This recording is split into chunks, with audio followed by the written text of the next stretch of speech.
Bonsoir à tous et merci d'être avec nous dans le grand JT de l'éducation pour cette nouvelle soirée auprès de ceux qui font l'école de demain. Voici le sommaire. À l'heure où les salles de cinéma sont désertées, à l'heure où il est de plus en plus difficile de produire et de réaliser un long métrage en France, eh bien il y a des passionnés qui arpentent les routes pour aller former les jeunes à l'image et au 7e art. On va les rencontrer dans un instant. Des salles obscures, nous partirons ensuite faire une balade audio-animalo-bucolique. Ça s'appelle la Parade Animale. Elle se tiendra demain à la Philharmonie de Paris et c'est une belle idée de sortie qu'on va vous présenter avec notre invité.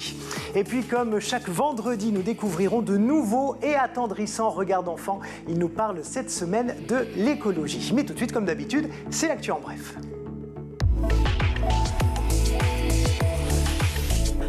Avec notre chroniqueuse du jour que je vous demande d'accueillir avec beaucoup de bienveillance et beaucoup d'amour puisque c'est la première avec nous sur ce plateau. Bonjour Aude Kini. Bonjour Louis. On va commencer avec la visite du ministre de l'Éducation nationale et de la jeunesse qui s'apprête à rencontrer les jeunes réunionnais. Tout à fait, effectivement. Donc, du 27 au 29 septembre, Pape Ndiaye sera donc sur l'île de la Réunion, 974 représente.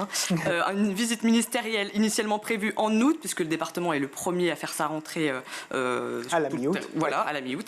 Donc elle a été finalement reportée donc à la semaine prochaine. Donc au cours de ce séjour, le ministre souhaite échanger avec les jeunes réunionnais sur les sujets qui les préoccupent. Donc si vous avez entre 16 et 25 ans, que vous résidez sur l'île de la Réunion et que vous êtes disponible le mercredi 28 septembre après-midi, vous pouvez vous inscrire avant ce samedi 24 septembre à midi pour pouvoir avoir un échange avec le ministre. Donc il y a une trentaine de jeunes qui seront sélectionnés et qui recevront une invitation juste après pour pouvoir le rencontrer. Il faut s'inscrire sur un formulaire donc, qui est sur le site de la préfecture de la Réunion. Il sera également question évidemment des zones d'éducation prioritaire, du taux d'illettrisme qui est assez élevé à la Réunion et de rencontrer les syndicats enseignants qui sont en pleine crise, comme on le sait. Ouais. On en sait plus sur les dates des épreuves du bac et du brevet en 2023. Oui, en effet, les dates des épreuves du baccalauréat 2023 ont été dévoilées ce jeudi dans un communiqué du ministère de l'Éducation nationale et de la jeunesse, notamment celle des spécialités. Donc les épreuves de philosophie ont été fixées au mercredi 14 juin 2023 et celles des épreuves écrites anticipées de français auront lieu le jeudi 15 juin.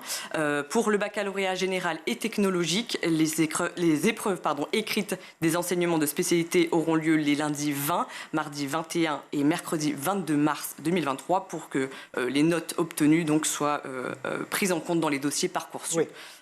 Donc des dates qui semblent être peut-être arrivées un peu trop tôt selon les syndicats des enseignants qui craignent que les élèves désertent les classes de cours fin mars juste après les épreuves et en tenant compte aussi du fait que le contrôle continu vaut pour 60% de la note finale alors que le baccalauréat lui compte pour 40%. Vous avez étudié où ? À La Réunion. À La Réunion. Eh bien moi à Nice. Alors on va voir parce qu'il y a le site internet de l'étudiant qui a publié un classement des villes de France où il fait bon étudier. Alors moi c'était avec vue sur la mer, figurez-vous. Vous aussi probablement. Totalement vue sur la mer. Il n'y a que la mer de toute façon, partout où on est. Donc effectivement pour cette édition 2022-2023, ce sont les 45 villes françaises accueillant plus de 8000 étudiants qui ont été comparées. Donc les critères de sélection sont l'offre de formation, la vie étudiante, l'attractivité, le cadre de vie et l'emploi. Et pour la 5e année consécutive, donc c'est Toulouse qui arrive voilà, en tête de ce palmarès. Donc on a une ville rose qui compte de plus en plus d'étudiants, puisque aujourd'hui il y en a, je crois en 2020-2021, oui. Il y en avait 122 000 inscrits.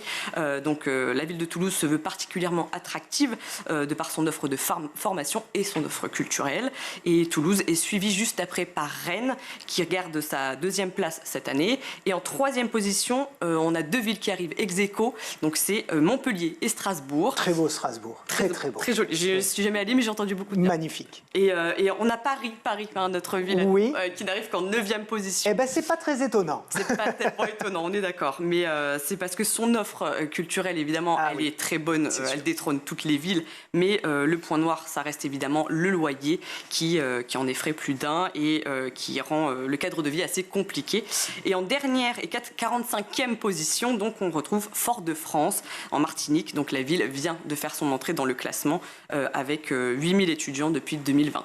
Eh bien, merci beaucoup, Aude. Merci à vous. Et très bon week-end. Merci, bon week-end. Allez, il est temps de se poser notre question du jour. Il va être question d'image et de 7e art.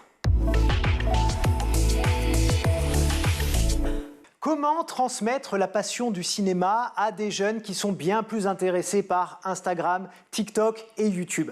Comment également redonner toute sa place, son caractère unique à l'image, sensible, signifiant, alors même que tous les écoliers sont abreuvés d'images et de vidéos partout, tout le temps? Eh bien, c'est une mission que s'est donnée notre invité, Alexandre Leloup. Bonjour.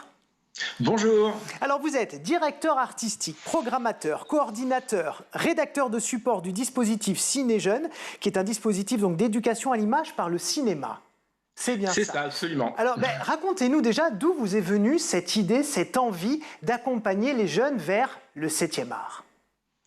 Alors l'idée, elle est venue quand j'étais à la faculté de Rennes 2 en cinéma.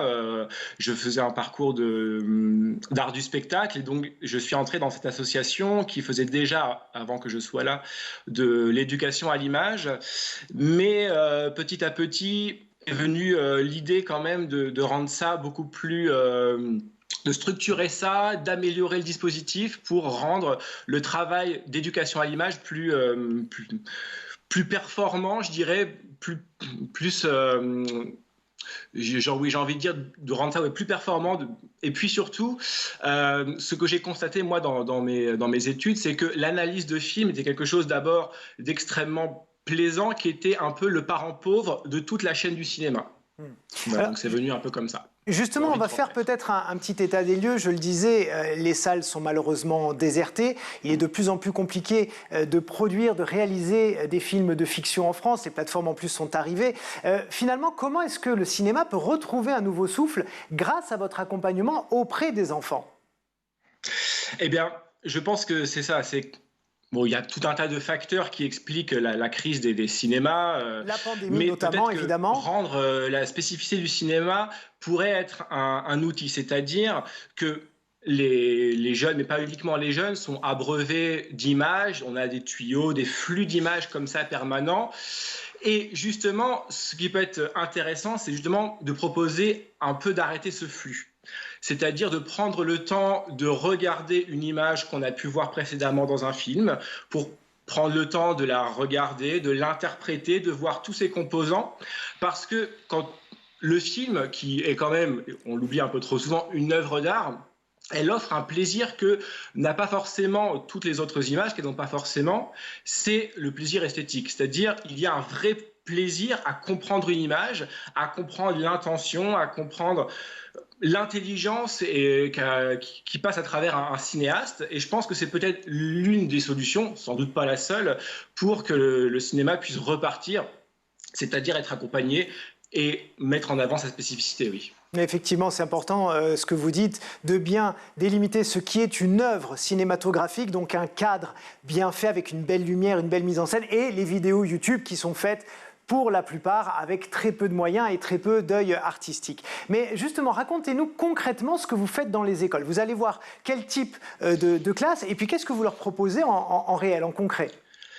Alors nous, on est un dispositif qui prépare des programmations de la maternelle au lycée, même si c'est quand même le volet maternel et élémentaire qui fonctionne le plus, mais on a tout de même des programmations pour les collèges et pour les lycées. Alors nous, on a un peu une nouvelle méthode, en tout cas quelque chose qui ne se fait pas dans les autres dispositifs, puisque nous, ce que l'on veut faire, oui, c'est maîtriser l'ensemble de la chaîne. Ça veut dire la programmation, l'analyse des films, la création des supports et le plus important, l'aboutissement qui va être l'intervention dans les classes. Alors, je peux détailler un petit peu toutes ces étapes-là. Effectivement. Moi, ce qui m'intéresse, c'est de savoir ce que vous faites vraiment concrètement, notamment pour les maternelles. Ça m'intrigue beaucoup parce que autant les lycéens et les collégiens, on les met devant un film, c'est facile d'échanger. Autant un petit bout de 3 ans et demi, 4 ans, on le met devant un film. Qu'est-ce que vous arrivez à faire avec ces enfants qui ont déjà un peu de mal à parler pour la plupart? Eh bien, plein de choses. Nous, notre objectif, quand on va voir des classes de maternelle, ça va être évidemment d'être dans l'éveil. On va éveiller les enfants à observer, à écouter les images. Donc, nous, quand on intervient dans une école, le film a déjà été vu auparavant. Soit au cinéma, enfin souvent au cinéma d'ailleurs, ou alors en vidéo, mais on vient à l'issue de la projection 1, 2, 3 jours plus tard. Et donc, nous, on va travailler en amont pour préparer des petites séquences dans lesquelles les élèves seront invités sous forme de jeu. On a plein de jeux un peu sympas, un peu ludiques, pour inciter les élèves d'abord à chercher dans les images. Et c'est ça, en fait, que l'on veut transmettre, c'est le plaisir de comprendre une image qu'on a déjà vue. Alors, je peux vous donner un exemple très très simple. Dans l'un des films de l'année dernière, on a inventé un jeu qui s'appelait le cache-cache-poule. C'est Encanto ? Non, Pardon ? c'est pas Encanto. Ah non, pas du tout. Ah non, c'est pas ça. Non, non, alors, non. Quel type de film alors ? Alors, pour les maternelles, on pioche dans la très très belle programmation, parce qu'on ne l'a pas encore dit, mais le cinéma jeune public est extrêmement riche. On est sur un vivier, notamment en France, c'est assez merveilleux. Donc, on prend un programme de court-métrage, et l'idée, c'est d'intervenir sur les différents courts-métrages auprès des classes. Et donc, je vous parlais d'un jeu d'un cache-cache-poule, c'est dans un film qu'on avait l'année dernière, un petit programme de court-métrage, dans lesquels, tout simplement, une fois que les élèves ont vu le film, eh bien, on remontrait des petites séquences dans lesquelles les élèves devaient chercher des poules qui étaient cachées dans le plan. Ça paraît comme ça un peu simple, mais pour les élèves, c'est une façon déjà d'aller rentrer dans la profondeur des images, d'aller découvrir des choses qui n'ont pas été vues la première fois. Ouais. Et pour le collège et le lycée, je suppose qu'on rentre dans ce qu'on appelle la sémiologie des images. Voilà, mais ce qu'on fait aussi pour le coup avec les classes d'élémentaire. Alors comment ça se passe concrètement ? Ouais. Alors nous, comme je vous l'ai dit, on programme, d'abord, on fait le choix de programmer nos films. La programmation, elle se fait autour d'un thème que l'on choisit en interne à Ciné Jeunes, et on présélectionne 8-10 films pour en retenir que 4 à la fin.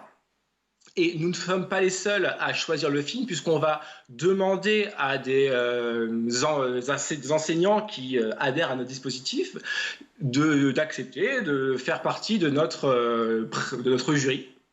Ce qui est intéressant parce qu'on va avoir un regard d'enseignant qui va être intéressant pour nous. Ça peut nous permettre d'abord de savoir si un film va être problématique, s'il risque de poser problème. On peut aussi voir à quel niveau on peut proposer le film. Bon, en tout cas, un vote a lieu. 4 films sont retenus. Et donc, on passe à la phase numéro 2, qui va être l'analyse. Donc là, on va vraiment, comme vous dites, faire de la sémiologie. On va rédiger des dossiers d'analyse de films le plus complet possible.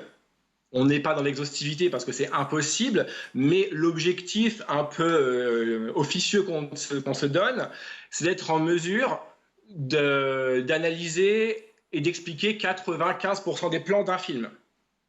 C'est très ambitieux. C'est extrêmement ambitieux, c'est vrai, je vous l'accorde, mais ça va permettre comme ça d'avoir une multitude d'angles d'attaque. Et puis, comme je l'ai dit, on a dans notre sélection un thème qui va être un fil rouge que l'on va retrouver dans les 4 films de l'année qui vont, d'une manière ou d'une autre, expliquer le thème, le raconter. Pour vous donner un exemple, le thème de l'année dernière, c'était « Besoin de s'évader ». Et nos 4 films mettaient tous des personnages qui étaient donc enfermés, qui cherchaient la liberté, donc à s'évader. Et on avait comme ça 4 propositions de films très différents. Donc, je reviens sur le côté analyse de film. Donc, ça, c'est un peu un travail obscur, caché que l'on fait, qui va être de faire de grands dossiers d'analyse de films. Évidemment, ça, il va falloir le passer à une sorte de moulinette pour que ça soit, comment dirais-je, compréhensible par les élèves. C'est pour ça qu'on va avoir une 3e phase qui va être la création de nos contenus. Et on crée nous-mêmes nos contenus pédagogiques.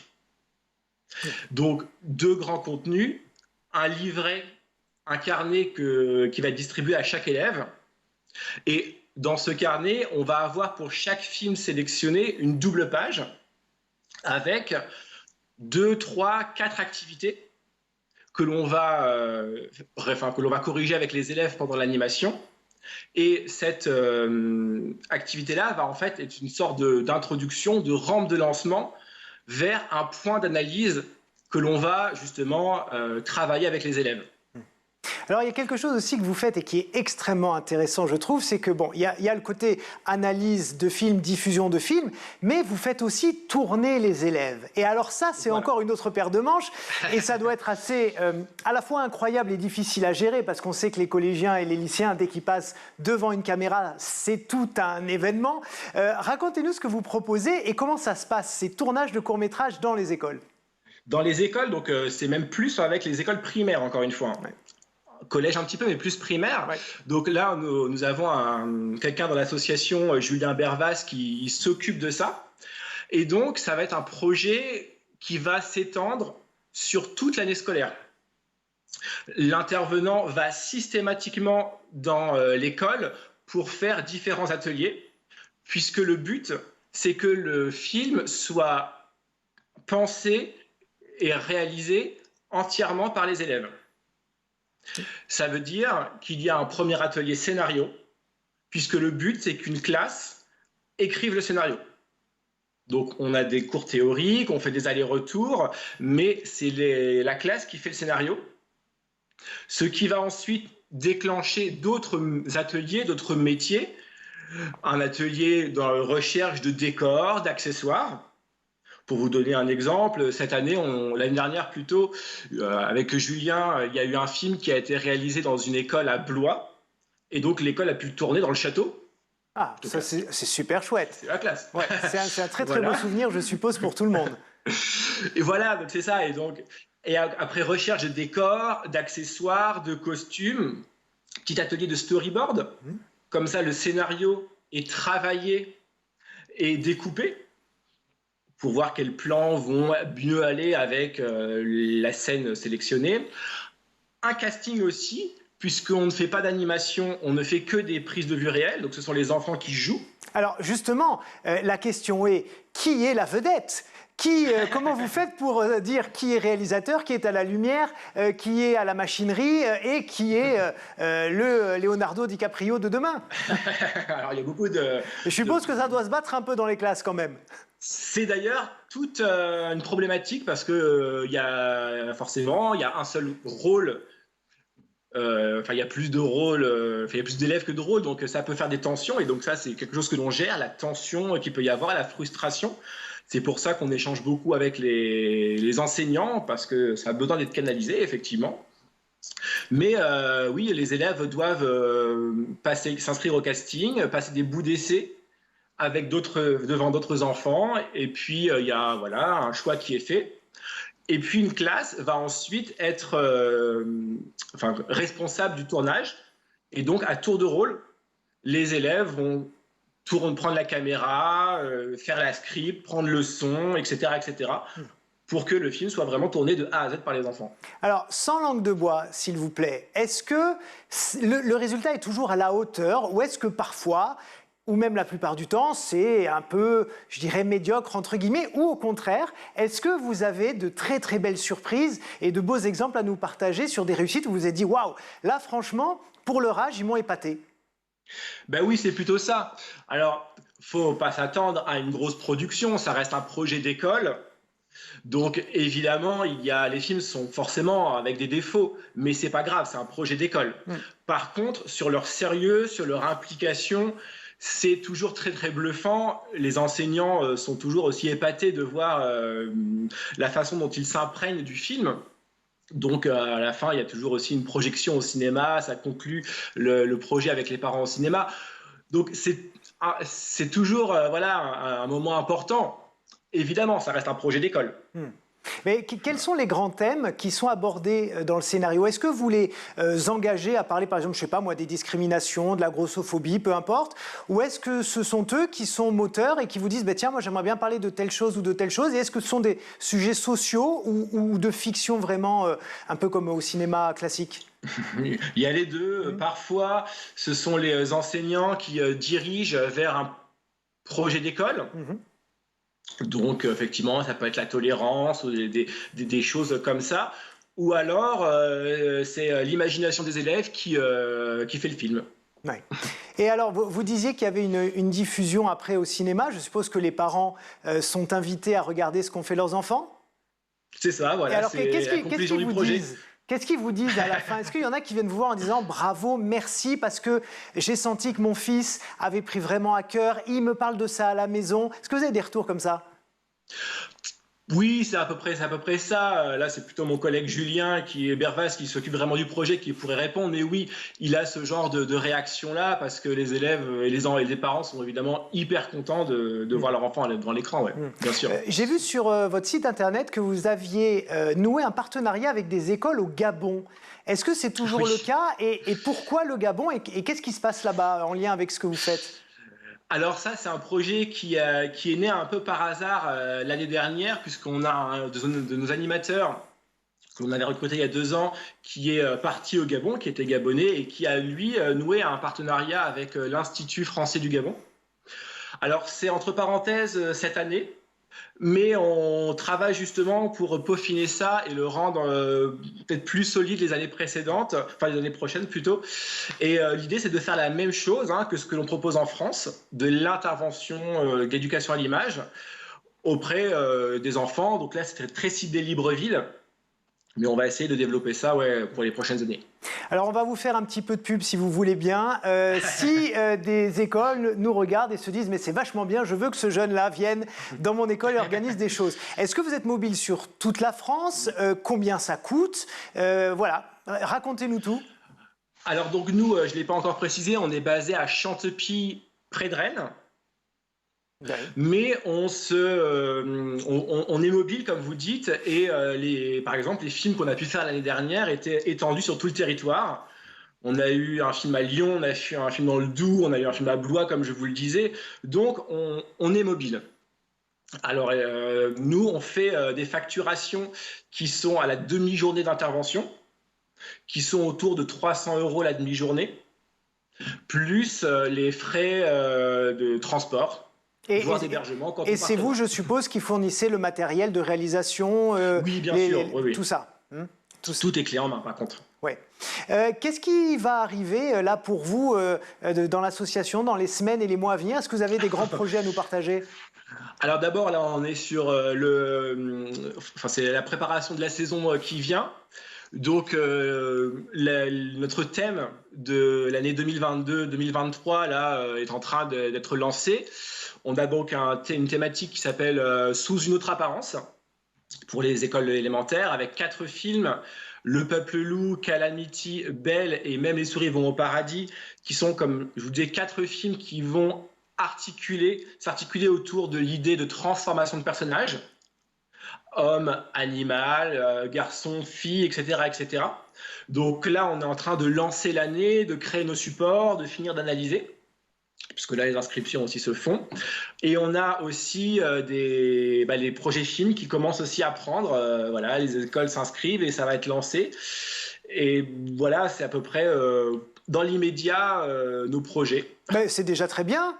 C'est déjà pas mal. Une dernière question quand même, entre passionnés du cinéma, ce qui est aussi mon cas. Je suppose que vous êtes aussi inquiet de la désertification des salles et que peut-être que votre mission est d'autant plus importante aujourd'hui pour donner envie aux enfants de retourner en salle. Qu'est-ce que vous pouvez nous dire sur le contexte actuel avec le cinéma qui est quand même assez inquiétant? Quelles solutions vous voyez-vous? Alors effectivement, c'est très inquiétant parce que depuis le Covid, on voit bien que les cinémas subissent une désertification. Je crois que c'est moins de 30%. Effectivement, la concurrence des images est féroce. Donc, c'est peut-être un peu ce que je disais au début. L'enjeu principal, c'est peut-être de remettre le cinéma en tant qu'œuvre d'art. Et donc, l'accompagnement doit être peut-être en tout cas l'une des solutions. D'ailleurs, j'ai vu qu'effectivement les séances accompagnées, les séances exceptionnelles marchaient, remplissaient les salles. Donc il y a peut-être quelque chose de cet ordre-là à travailler, tout comme par exemple le marché du DVD qui fonctionne très très bien quand les DVD donnent des très beaux bonus, quand les films sont bien faits. Voilà, ça peut être l'une des propositions, l'une des solutions. Et puis une des solutions aussi, c'est votre travail sur le terrain pour dire aux enfants et aux parents d'aller au cinéma et d'aller donc découvrir, notamment vous parliez de Calamity, qui est un super film que je recommande à tous en termes d'animation. Il a eu d'ailleurs, je crois, un César ou quelque chose comme ça. C'est un film extraordinaire aussi en termes scénaristiques. Donc il faut aller au cinéma, messieurs, dames. Merci beaucoup Alexandre Leloup. Je rappelle que vous êtes directeur artistique, programmateur, coordinateur et rédacteur des supports du dispositif Ciné Jeunes. Je crois que vous faites juste pas le ménage, mais sinon vous faites à peu près tout. C'est une très bonne idée, ouais. Non, je ne suis pas tout seul quand même, on est une équipe. Alors justement, tiens, faisons peut-être un petit big up à votre équipe en quelques secondes. Eh bien, Guénola, Zelda, Julien Bervas qui m'accompagne, Amandine, que je dise pas de bêtises, Edwin, Maëla, Maël, Valentin, Pierre, Fausta, voilà, tous ceux qui font partie de l'association. Vous voyez, je vous ai permis de faire comme au César, des remerciements en longueur de toute l'équipe qui a permis de faire réussir le film. Merci beaucoup. J'y vais encore une seconde, j'ai oublié la ville d'Issoire, Yannick, Ségolène, Romain, Rabia de Sablé, Bressuire, Claire, vous voyez. C'est exactement comme au César, vous me faites la même chose, c'est parfait. Musique. Musique, merci beaucoup. Merci encore d'avoir été avec nous. Allez, une petite pause et on revient avec une idée de sortie très intéressante. Ça s'appelle Parade Animal. À tout de suite.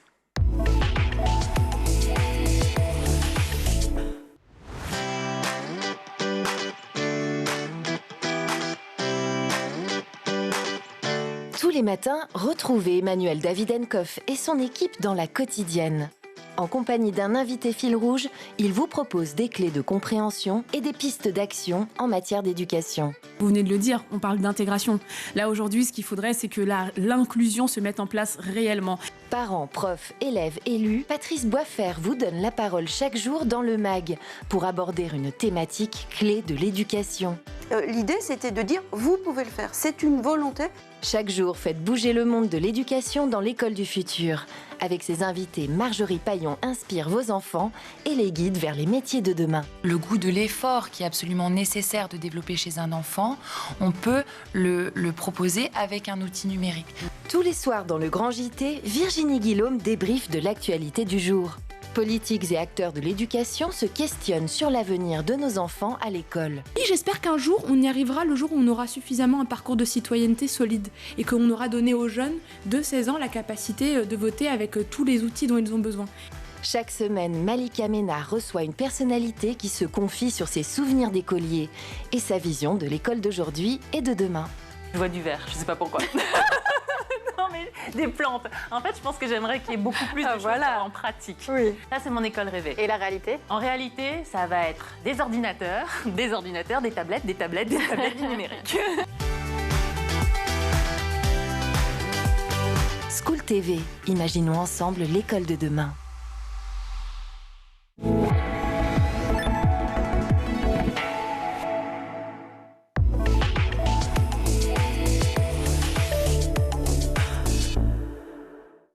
De retour dans le grand JT de l'éducation. Merci de passer cette belle soirée avec nous. Et voici une très jolie idée de sortie pour demain, samedi 24 septembre. Ça s'appelle Parade Animal. C'est à la Philharmonie de Paris. Et pour en parler, nous accueillons Caroline Bugat, qui est responsable du pôle médiation du Musée de la musique de la Philharmonie de Paris. Bonjour. Bonjour. Merci d'être avec nous.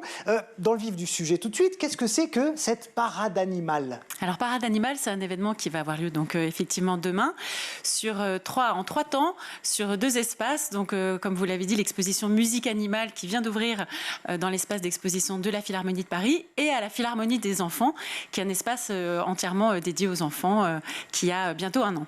Qu'est-ce qui va se passer pendant cette parade animale alors ? Alors pendant cette parade animale, les enfants et leurs familles vont visiter l'exposition autour d'un parcours conçu pour eux, donc en 19 stations où ils vont pouvoir jouer, regarder des vidéos, écouter des sons d'animaux, de la musique créée à partir d'inspirations d'animaux, tout un tas de petits dispositifs faits exprès pour eux. Ensuite, une fanfare qui s'appelle les Grooms va venir les chercher et les amener en déambulation musicale à la Philharmonie des enfants, où ils pourront voilà, c'est un espace de jeu entièrement en autonomie pour les enfants, où là, ils vont pouvoir s'amuser avec tous les dispositifs, et plus particulièrement écouter un ensemble de petites musiques imaginées, inspirées par les animaux, et composées par le compositeur Pierre-Henry, qui s'appelle Bête à musique, et ça sera disséminé dans tout le parcours de la Philharmonie des enfants, et c'est des créations extrêmement étonnantes, amusantes. Bon, ça y est, je crois que tous les parents qui nous regardent sont convaincus. Maintenant, ils se demandent 3 choses. C'est où ? À quelle heure et combien ça coûte? Voilà. Donc c'est demain le 24 septembre à 14h, 15h et 16h. Alors, pardon, j'ai vu sur votre site ce matin qu'à 14h, c'était complet déjà. C'est complet. Donc, il reste 15h et 16h. Voilà. Alors, il reste 15h et 16h. Si jamais c'était complet, on ne sait jamais, l'exposition musique animale est jusqu'au mois de janvier avec ce parcours famille qui est accessible de toute façon à tout le monde et tous les jours, à partir de 4-6 ans. Et la Philharmonie des enfants est elle aussi ouverte, elle vraiment tous les jours, avec ce dispositif, ce petit parcours musical bête à musique jusqu'à la fin décembre.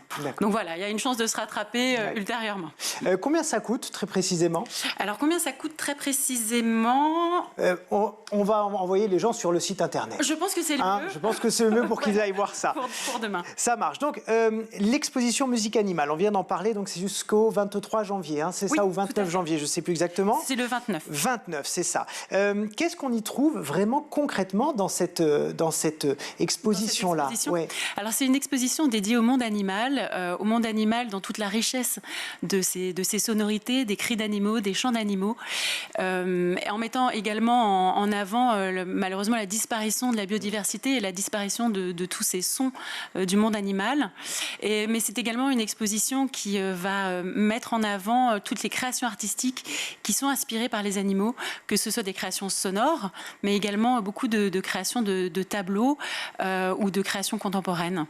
Voilà, mais ça vous est venu d'où l'idée de faire une exposition sur les voix, les bruits d'animaux? Qui s'est dit un jour? Il y a beaucoup de... C'est un thème qui est récurrent depuis très longtemps. C'est vraiment un thème depuis...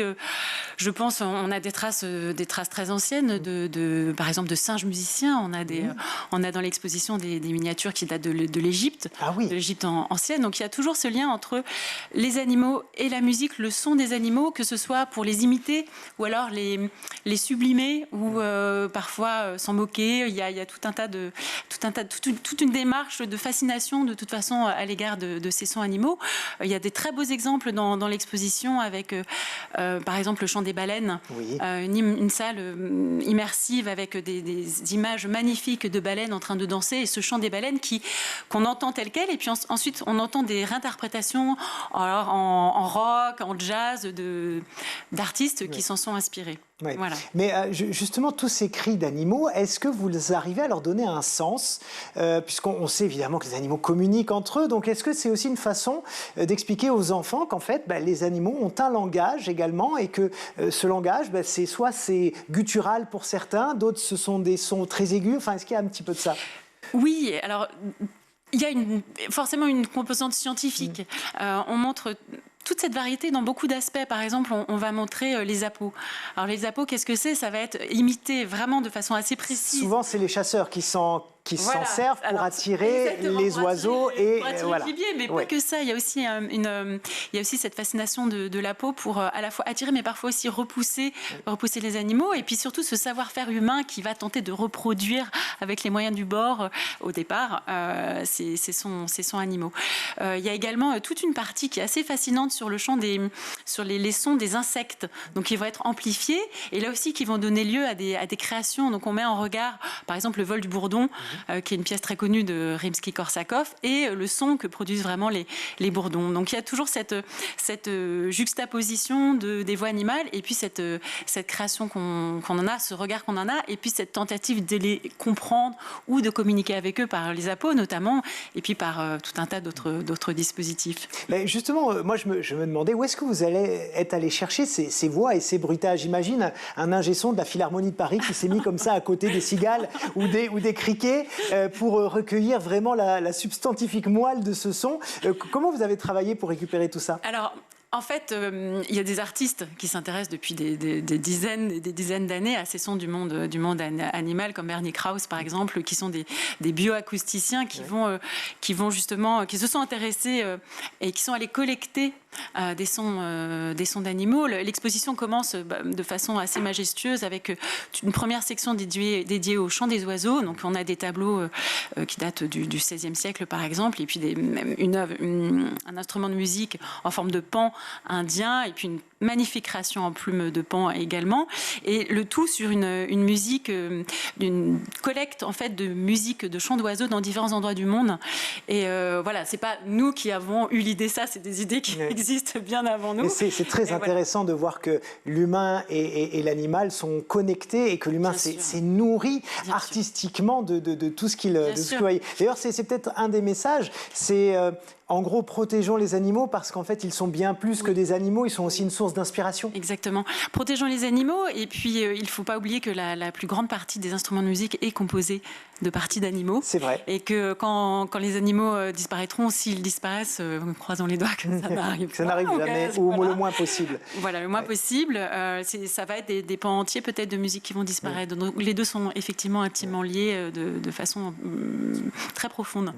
Un petit mot peut-être sur la Philharmonie de Paris, puisqu'il y a peut-être des gens qui nous regardent et qui ne savent pas ce qui s'y passe réellement. Qu'est-ce que vous proposez tout au long de l'année pour les enfants notamment ? Alors, on propose tellement de choses que ça va être... Vous avez du temps ? Oui, on a quelques minutes, mais voilà. Choisissez peut-être les plus marquants. Non, c'est vrai qu'à la Philharmonie de Paris, on a énormément d'activités. Alors, il y a plusieurs départements. Il y a notamment le musée de la musique, j'en parle parce que les expositions sont une émanation du musée de la musique. Et au musée de la musique, on a énormément d'activités pour les enfants. C'est un musée qu'on a essayé de concevoir vraiment pour les familles et les enfants. Donc, on a des dispositifs de livret-jeux, des tables à toucher. Voilà, on a même un nouveau dispositif pour les tout-petits. Il y a évidemment un grand département d'éducation ressources qui propose énormément d'ateliers de pratique. Ça va de l'éveil musical à des ateliers de musique autour du gamelan indonésien, par exemple. Enfin, je ne cite que deux gouttes d'eau dans tout ce qu'on fait. Voilà. Il y a évidemment les salles de concert avec une très, très grande activité de concert dans plusieurs salles. Ça, c'est le cœur de notre activité avec l'Orchestre de Paris qui est maintenant, qui fait partie de la Philharmonie de Paris. Et puis tout un pôle ressources aussi, médiathèque, avec en ligne une quantité assez impressionnante de ressources. Alors, je peux citer notamment une dernière qui est en lien avec musique animale. Tous des podcasts de contes qui s'appellent Conte-moi la musique saison 3 et qui ont été faits spécifiquement pour l'exposition. Et donc, on peut voir en ligne sur Tada, le magazine de la Philharmonie des petits. Voilà, tout est lié. Super. Alors, on va rappeler rapidement toutes les dates et les heures. Donc, demain, samedi 24 septembre, à 15h et 16h, puisqu'on a dit qu'à 14h, c'était complet. Donc, la parade animale, qui est donc dans une exposition qui s'appelle Musique animale, qui, elle, est jusqu'au 29 janvier 2023 à la Philharmonie de Paris. Est-ce qu'on a d'autres choses ? Est-ce qu'il y a d'autres expositions là qui arrivent et que vous voudriez peut-être partager ? Alors, on a une exposition qui est peut-être un petit peu moins pour les jeunes enfants, mais qui est vraiment une belle exposition sur Fela Kuti, le musicien Fela Kuti. Et on aura une exposition sur Basquiat l'année prochaine, au printemps 2023. Eh bien, merci. Merci beaucoup, Carole Bugat. Écoutez, on espère plein de succès pour votre exposition. J'espère que les professeurs et les parents se ruent maintenant sur votre site internet. En tout cas, un grand merci d'avoir été avec nous. Et c'est le moment mignonnerie de la semaine. Vous le connaissez, c'est Regard d'enfants et ils vont nous parler cette fois d'écologie. Regardez. Environnement adapté pour les êtres vivants, comme les forêts tropicales, les banquises, les forêts, les mers, les océans, la plaine. Alors ce que je fais pour l'écologie, c'est trier mes déchets. La poubelle marron, c'est tout ce qui est nourriture. La poubelle verte, c'est tout ce qui est carton, c'est tout ce qui est feuilles. La poubelle jaune, c'est tout ce qui est plastique. J'ai une poubelle jaune pour mettre les papiers, les cartons et la poubelle noire pour le reste. Il y a le symbole du recyclage avec les 3 flèches. Dans mon collège, on a aussi 2 poubelles dans chaque salle. C'est le geste écologique qu'on fait. On a la poubelle jaune et la poubelle noire. Chaque fois qu'on sort d'une pièce, il faut éteindre la lumière. On fait en fin de septembre une journée nettoyant la nature. Il ne faut pas du tout prendre de bain parce qu'après ça gaspille de l'eau pour rien. mais je voudrais au moins faire 1 ou 2 fois par mois, comme ça, suffisant. Il faut déjà qu'il y ait plus de chansons. Par exemple, j'en connais une, Green Team, et ça parle de la nature. Et il faut aussi avoir plus de publicité de nature, comme ça les gens ils vont dire oh j'ai fait une bêtise, je vais aller ramasser les déchets. Et ben voilà, je vous l'avais dit, non seulement ils sont très mignons, mais en plus ils sont pertinents et intelligents, tous ces enfants. Allez, il est temps de retrouver Malika Ménard qui reçoit, comme tout au long de la semaine, Chloé Morteau qui est une ancienne Miss France avec une Miss France, ses souvenirs d'écolier. L'école du futur pour toi, c'est quoi? Oula, l'école du futur. Alors, pour de vrai ou ce que j'imagine? Mais non, ton école rêvée. Parce que moi... Et après, pour de vrai. Ouais, parce que pour de vrai. Alors, mon école rêvée, ce serait quoi? Non, mais des activités, apprendre en s'amusant. Ça, j'aimerais bien, mais c'est un petit peu ce que fait mon fils, donc c'est pas mal. Mais apprendre en s'amusant, du verre. Je vois du verre, je sais pas pourquoi. Des plantes. En fait, je pense que j'aimerais qu'il y ait beaucoup plus de choses en pratique. Oui. Tu vois, c'est... un peu plus d'écologie aussi, alors. D'écologie, de t'apprendre des choses et que ce soit pratique quand tu apprends tout... tu sais, le système en SVT, on t'apprenait l'eau qui va... tout ce système-là. Tu peux le faire vraiment, en fait, avec ta graine. Tu peux la planter en début d'année, la voir pousser tout au long de l'année et voir ce que ça donne à la fin de l'année. Qu'on comprenne davantage, en fait. Exactement. Et je pense que ça serait sympa. Ça, c'est ton école rêvée? Ça, c'est mon école rêvée. Et la réalité? En réalité, ça va être des ordinateurs, des tablettes, du numérique. Ça va être digital. Et c'est en train de se passer. C'est déjà ça pour Mathis? Mathis, à 9 ans? C'est ça. Oui. Mathis, il ramène son ordinateur. Et il est sur ordinateur, tablette. Il est en train de faire des codes. Ils apprennent les codes à l'école aussi maintenant. Ah ouais, non mais... Ok. Voilà. Si t'as un problème avec ton ordinateur, t'appelles. Il va te gérer ça. Et moi, il me fait maman, mais vraiment, la connexion Internet, je suis quoi? Mais du coup, c'est vous qui devez acheter l'ordinateur? Tout le monde a le même? Alors, ça dépend, oui. Si la personne peut pas, si les parents n'ont pas les moyens, ça, j'allais dire. Ils offrent les ordinateurs. Mais effectivement, si tu as les moyens, tu ramènes ton ordinateur à l'école. Et ça, c'est ce qui est en train de se passer. Donc l'école de demain, pour toi, c'est une école numérique et digitale? Ça, c'est l'école pratique. Et c'est comme mon école rêvée, c'est plus... verte. Ouais, allez, c'est de la mon école. En tout cas, c'est tout bon pour nous, Chloé. C'est déjà la fin de l'émission. On te remercie d'avoir partagé avec nous tous ces souvenirs. Avec plaisir.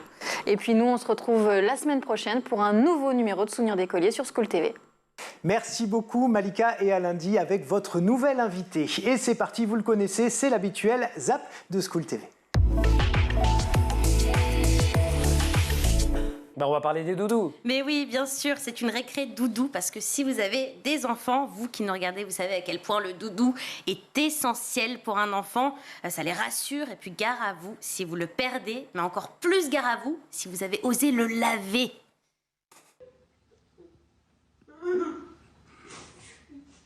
J'ai fini. Attends, c'est pas encore écrit. Non mais ça va pas de faire ça aussi. C'est horrible de laver son doudou. Mais évidemment que c'est horrible de laver un doudou. Moi, je vous rassure quand même que je les lave. C'est vrai? Bah oui. Mais en blague à part, c'est quoi l'importance que peut avoir un doudou pour un enfant? Mais ça le rassure. Franchement, ça l'aide à s'endormir le soir, c'est réconfortant. Ça l'aide aussi à petit être moins accroché à ses parents. Vous savez, cette phase où on passe de nourrisson à bébé, puis de bébé à tout jeune enfant, le doudou, ça aide. Et puis ça aide pour plein d'autres situations inattendues de la vie. Regardez. Ce qui est primordial quand on fait la vérification du VSAV, c'est que le petit nounours soit présent. Pourquoi? Ça permet aux enfants de nous dire où ils ont mal. Et bien sûr pour le réconfort. Et on le laisse aux enfants. Franchement, ils kiffent. Non? Très ingénieux. Et très ingénieux. Mais oui, ça permet aussi donc le doudou de se décharger de ses émotions. On montre sur le doudou où on a mal, on raconte au doudou sa journée. Vous voulez vous décharger de vos émotions? Non, merci. Non, ça va? Non, non. Ok, bon en tout cas il n'y a pas d'âge pour avoir de doudou, vous l'avez vu. Et puis surtout ne culpabilisez pas votre enfant ou votre ado parce qu'il dort encore avec son doudou. Il y a des adultes qui dorment encore avec leur doudou. C'est aussi intéressant parce qu'on peut se dire que pour les enfants entendants, il faut se faire comprendre de ses camarades sourds et malentendants avec la langue des signes, avec aussi une nouvelle façon d'aborder cette socialisation. Et pour une fois, ce n'est pas juste les enfants sourds qui doivent se faire inclure parmi les entendants, Cédric. Ça vous parle aussi pour les sourdoués? Oui, absolument. Alors c'est vrai que nous, la particularité chez Signé Formation, donc depuis 2017, nous avons donc ouvert des formations post-bac au métier du numérique. Et la particularité, justement, c'est qu'on accueille uniquement des personnes sourdes signantes, avec une pédagogie qui est entièrement en langue des signes, puisque nous, les enseignants sont eux-mêmes sourds. Et ce qui est la solution idéal que nous avons trouvé pour permettre à ces jeunes sourds d'apprendre un métier et de s'épanouir. Et effectivement, pour revenir sur la question du handicap invisible, pour les personnes sourdes, souvent le handicap, il est même plutôt social et linguistique. C'est un handicap linguistique parce que peu de personnes parlent leur langue, donc ce qui les met tout de suite en situation de fragilité, puisqu'ils ne peuvent pas se faire comprendre, et ne peuvent pas comprendre puisqu'ils sont sourds par définition, ils n'entendent pas ce qu'on leur dit. Donc c'est vrai que ça entraîne des difficultés sociales et des petits, puisque l'acquisition de la langue des signes, alors il est vrai que sur les chiffres, sur le nombre de locuteurs de la langue des signes française en France, c'est extrêmement compliqué, puisqu'il n'y a pas véritablement de statistiques. Je dirais que c'est quelque chose qu'on ne peut pas difficilement évaluer. Il n'en reste pas moins que la question de l'enfant sourd et de son développement social et de sa capacité à interagir, à grandir, elle dépend aussi beaucoup du contexte dans lequel il va naître. S'il s'agit d'un enfant sourd qui naît dans une famille de sourds eux-mêmes, on va avoir généralement des jeunes qui sont plutôt bien construits au niveau des interactions linguistiques et qui vont pouvoir développer aussi tout un imaginaire et être relativement ouverts parce qu'ils ont des référents linguistiques à la maison. Vous savez, c'est la question du bain linguistique avant d'arriver à l'école. Mais si vous grandissez en pouvant communiquer avec vos parents, que vos parents communiquent avec vous, c'est beaucoup plus facile. Si vous êtes un enfant sourd qui naissait dans une famille d'entendants où il n'y a pas la langue des signes, généralement, là, on a des jeunes qui vont avoir des difficultés d'apprentissage parce qu'ils ont perdu du temps, parce qu'ils ne peuvent pas interagir avec leurs parents, donc c'est extrêmement frustrant. Et là, on va avoir des jeunes, effectivement, qui vont à coup sûr développer des problématiques d'apprentissage. Donc après, l'idée de pouvoir mélanger et faire en sorte que les jeunes entendants rencontrent des jeunes sourds, c'est effectivement idéal. Hein. Nous, on prône effectivement cette diversité.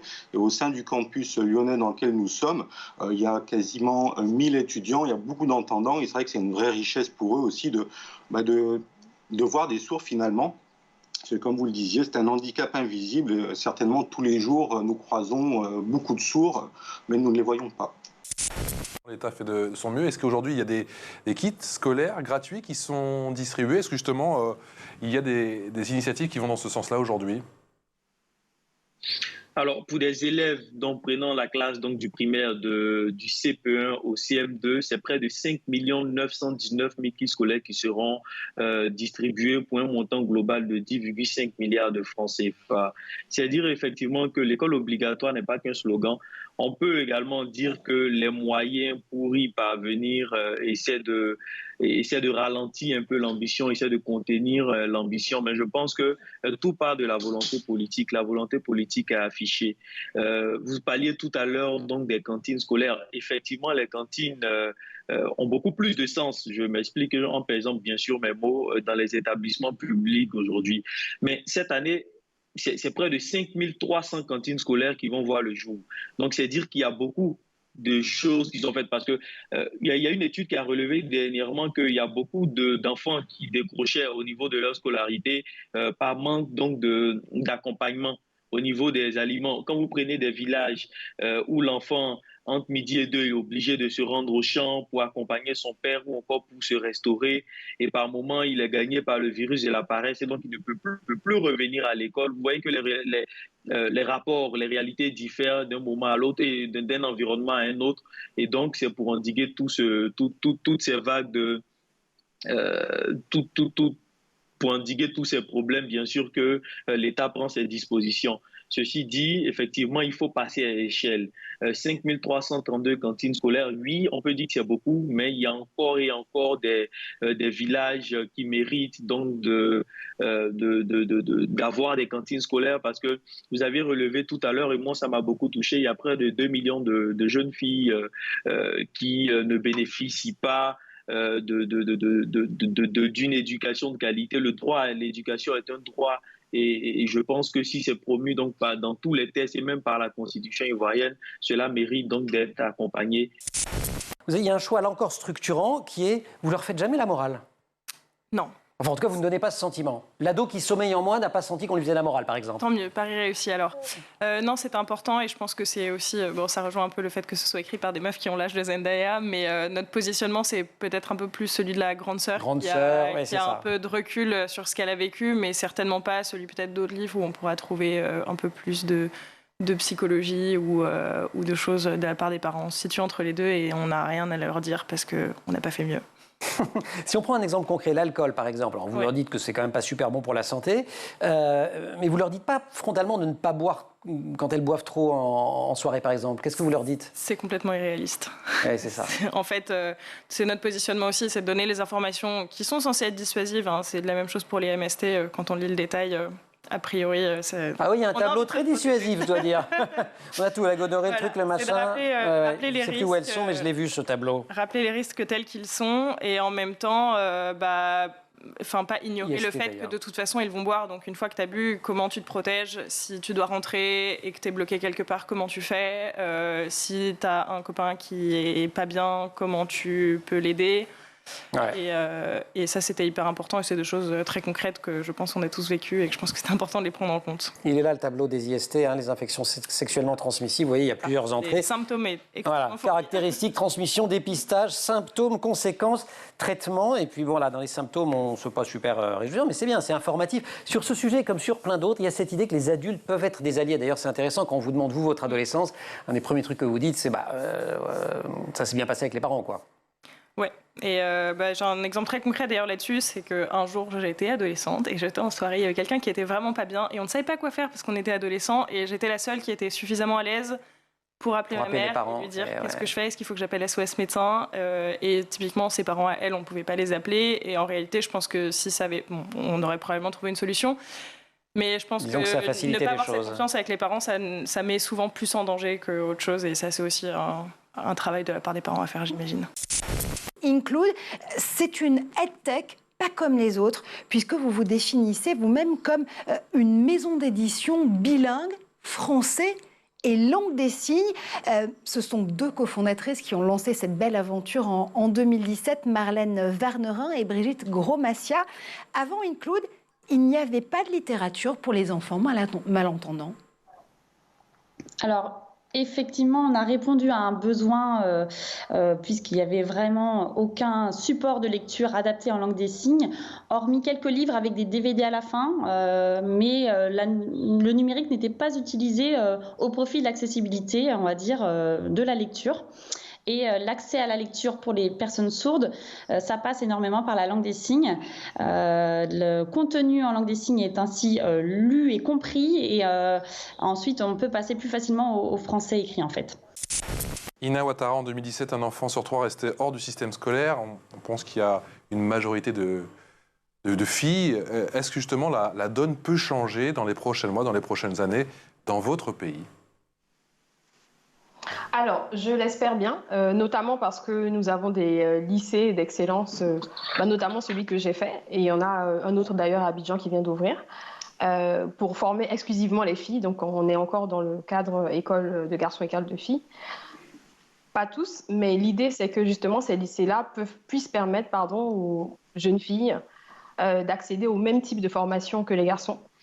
Et notamment parce qu'en ce moment, il y a des entreprises, mais aussi des associations qui font la promotion des STEM, donc les études de tout ce qui est mathématiques et sciences auprès des jeunes filles.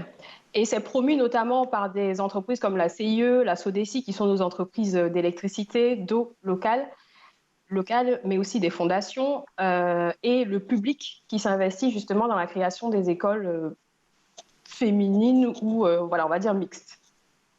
Donc, je pense qu'il y a bon espoir que la vulgarisation, en tout cas, de tout ça et de la connaissance soit plus présente auprès des jeunes filles et qu'elles comprennent qu'elles ont aussi leur place et un rôle à jouer dans le développement de notre économie. Manuel, il y a encore un travail à faire au niveau des mentalités pour faire comprendre justement que les filles ont toute leur place à l'école, dans la société, effectivement, ivoirienne. Oui, effectivement, au niveau des mentalités, parce que la plupart du temps, on a l'habitude de croire que les filles ne sont pas vraiment aptes à aller à l'école. Voilà, on se dit, c'est l'homme qui va tout faire, c'est l'homme qui va tout gérer. Mais je pense que vraiment, au fur et à mesure, et même au niveau de notre génération, il y a plus de filles qui sont intéressées par les cours, il y a plus de filles qui sont intéressées à se développer elles-mêmes. Et donc, je pense que vraiment, on peut relever ce défi-là. Et voilà pour le ZAP, et c'est la fin de ce grand JT de l'éducation. Ça a été un vrai bonheur de vous accompagner ces 2 jours. Bien sûr, lundi, vous allez retrouver Virginie Guillaume. Je serai là également pour ma petite chronique et avant. En attendant, je vous souhaite une excellente soirée. On se retrouve évidemment sur le canal 247 de la Freebox, sur schooltv.com tout au long de la journée en direct, sur YouTube, bien sûr, les réseaux sociaux évidemment. Et je vous souhaite encore une fois une très belle soirée. Bye bye.